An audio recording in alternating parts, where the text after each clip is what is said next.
Today's podcast is sponsored by Microsoft's new podcast, Security Unlocked. You can find links down in the description below. I almost bungled that.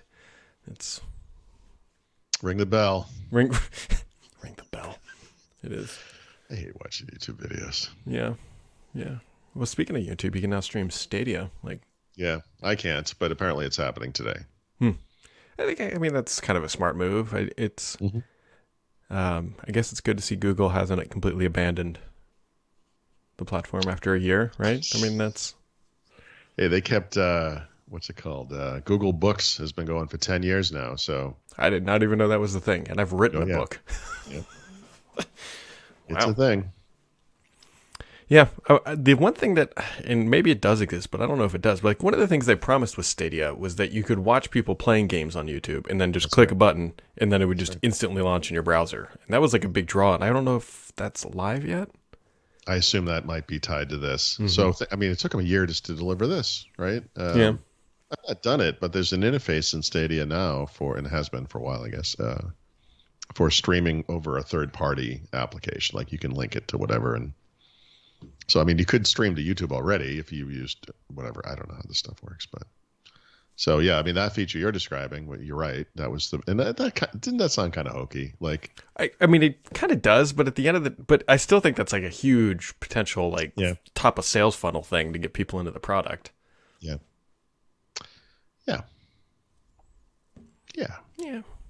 Let me ask you a question, actually, since we're talking about Stadia, because I've been experimenting with it. I've been playing Far Cry, whatever it's on the screenshot, 5, I think. 5, yeah. So not the very latest version, I guess. Although I don't know if did Far Cry 6 even come out yet? I don't know. Doesn't matter. Anyway, I've tried it different ways. I've tried it with an Xbox controller, both wired and unwired. I've tried it with the Stadia controller wired, assuming that would give me the better latency. But I still find it, this is a single-player game, and so it's fine. Mm-hmm. But in scenes of much action, when there's a lot of guys in the woods or something, and you're kind of shooting at them, it has that you can't quite, aim on the guy thing, and that's obviously not a great experience. So, do you, in your experience with this, do you know what I'm talking about? Have you the latency between, it's. What have you played? What do you play online games? I played Destiny P2P on there quite a bit, and it was okay. I probably haven't played it in 2 months, maybe. Yeah. Just because there's a really nice Xbox console. Other side of that wall that does everything a little bit better. Trust me, I understand the problem. But you got a Stadia controller. Yeah, which I was looking for. Oh, it's right here. And do you use it wirelessly or? Yes, wirelessly. I use it on this TV right here with the Chromecast that's down below my feet. Oh, so that's actually a big part of it. I should have asked that first. So you're using a Chromecast Ultra or whatever it's called. Mm-hmm. Okay, so I've heard that might give the best experience. That's what was initially sold with the whole kit when I bought it. Right, that's right. Yeah, I do have one somewhere, but I've been just doing it right to the the PC browser. I thought you plug it into the PC, it would give you that direct thing, but honestly, I didn't even know you could. I guess USB-C. Yeah, I honestly didn't even know that was an option. It should have. Well, I don't know the thing you got, but I think mine came with the cable. I think it was in the box. I'm actually looking at it. I think it's the same cable they give away with the Pixels. It's a standard Google part. So your Pixel review is hilariously timed for reasons you would have absolutely no idea of. So there's a group chat of pretty much all my high school friends who still talk to each other. We've had this one same thread for decades at this point. And one of our good friends, a good friend of mine actually, I don't think you've met him. He's always tangibly close to our industry, whatever. He lives in Berlin. What's his name? I don't want to say his name in case. Okay. He'll know if he's listening to this because you'll see why in a second. Anyways, so he's been in this thread. He moved to Berlin, and when he did, he bought a Pixel phone because he was moving. Berlin. Yeah, moving to Berlin. So I know who he is. I visited him. No, not him. Oh, not no, him. okay. Not him. All right, sorry. Not that guy. He doesn't work for Microsoft. Gotcha. So when he moved to Berlin, he jumped onto Google, I think Google Fi, for the simplicity and all that stuff. But everybody else in the group thread has an iPhone. So you can see where this is going. And so one of the guys yesterday posted, like, just had a kid and like shared a pic and like of the kid, and everybody did like the reaction thing in iMessage where you can hold down and hit like a thumbs up or whatever.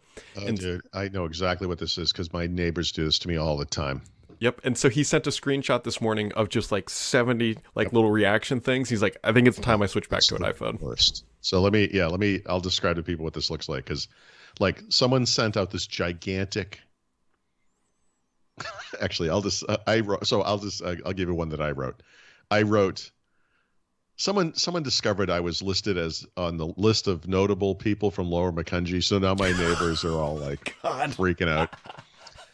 So what I get is like, Hold on. wrote back. There's a notable list of people. Well, it's on Wikipedia. You know what I mean? Like, it's so stupid. So I didn't know about it, but I mean, whatever. Like, I'm notable. I mean, like, I'm notable because I have a web presence. Anyway, I wrote back and I said, notable is relative. For example, soon I'll be most notable for assaulting the idiot next door that told my neighbors about this. So then I get this sequence of liked, and then the entire thing I just read. Like, it doesn't say, it's not a like icon. It says liked, quote, laughed at, notable. Oh, no, I'm sorry. Notable is relative, blah, blah. I also get laughed at, notable is relative. You know, like, it's like this. But the thing I wrote keeps getting like, you know, repeated back because all these people have iPhones, you know, like you could, I don't know. Anyway, I understand this problem. I deal with this problem. My kids have iPhones, same thing. Stephanie will send a cute picture of the cat or the dog or something to the kids and me, and the kids right back, same thing. It's like, guys, could you get seriously? Could we figure this thing out? I don't mean we as a family, like RCS to iMessage integration, something, please. iMessage support and messages on Android would be amazing. Please. Yeah. Every day I deal with this. Well, if you want to deal with a lack of knowledge in the security space, wow. You can check out Security Unlocked, which is a new podcast where Microsoft security evangelists Nick and Natalia take a closer look at the latest innovations in threat intelligence, security research, and data science, with a special focus on demystifying artificial intelligence and machine learning. Be sure to listen in and subscribe with the links down below, or you can find that one right there, aka MS Security Unlocked. Do you like that? It's good. You're getting good at that. Yeah. You know, it's like riding a bike.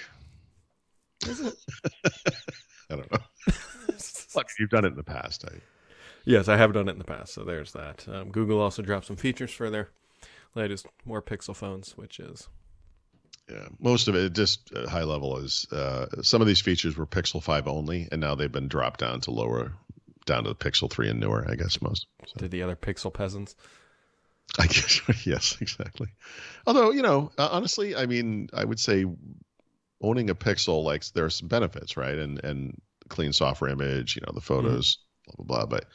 But security and OS updates for 3 years, three major versions of Android, and then quarterly feature drops where they actually add new features to the OS. I mean, it's nice. Yeah, other companies call those updates. They call them feature drops. It's very... Yeah, they have cute names for them. But, I mean, they actually, I think it was the first time, sometime in the past month. That was the wrong button.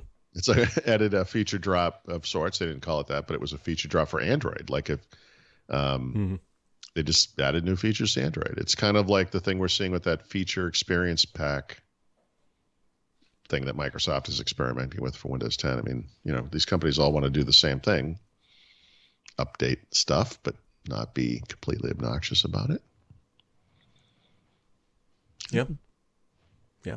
It's not a bad idea. Nah, it's not a bad idea. Other bad ideas don't involve... Microsoft has actually starting to roll out breakout rooms, but they're for Teams, this is. But they're doing it to the government cloud first, not education, which is a little odd. But, yeah, if you're looking... Well, they know our government is divided, so they want to get those guys in their own rooms. And that, folks, is why he's a notable... personality in the Lower Macungie That's where the word analyst comes in. Yep. Valley.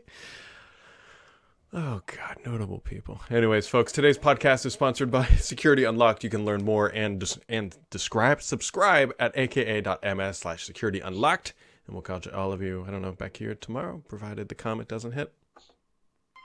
I hope the comet does hit. It'll be an interesting podcast if it does. Yeah, exactly.